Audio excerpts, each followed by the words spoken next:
विधानसभा निवडणुकीआधी दोन माणसं मला भेटायला आले होते असं शरद पवार यांनी म्हटलंय। 160 जागांवर मतांची फेरफार करण्याबाबत सांगत होते असं देखील पवारांनी सांगितलंय। दोन माणसं 160 जागा निवडून आणण्याची मला गॅरंटी देत होते असा मोठा गौप्यस्फोट देखील शरद पवार यांनी केला। शरद पवार यांनी विधानसभा निवडणुकीच्या पार्श्वभूमीवर आणि राहुल गांधी यांनी केलेल्या आरोपांनंतर हा मोठा गौप्यस्फोट केला। आम्ही लोकांनी हवं तसं लक्ष दिलं नाही।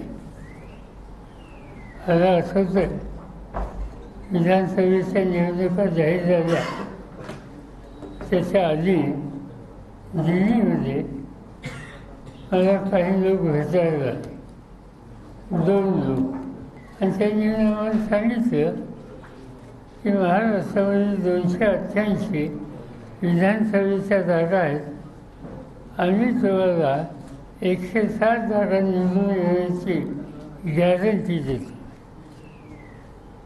मला आश्चर्य वाटतं आणि स्पष्ट सांगायचं म्हणजे त्यांनी जरी सांगितलं गॅरंटीचं तरी निवडणूक आयोग या संस्थेच्या संबंधी माझ्या मनात काही शंकेची स्थिती नव्हती आणि म्हणून असे लोक भेटत असतात म्हणून त्यांच्याकडे मी त्यावेळी दुर्लक्ष केलं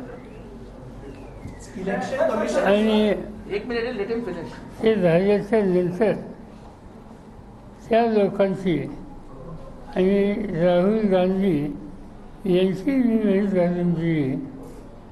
त्या लोकांना जे काही म्हणायचं होतं ते राहुल गांधींच्या समोर म्हणलं, पण राहुल गांधींचं माझं मत या कामात आपण लक्ष देऊ नये, हा आपला रस्ता नाही, आपण लोकांच्याकडे जाऊ आणि लोकांचा पाठिंबा वेळ कसा होईल हा निर्णय आम्ही घेतला आणि त्याकडे दुर्लक्ष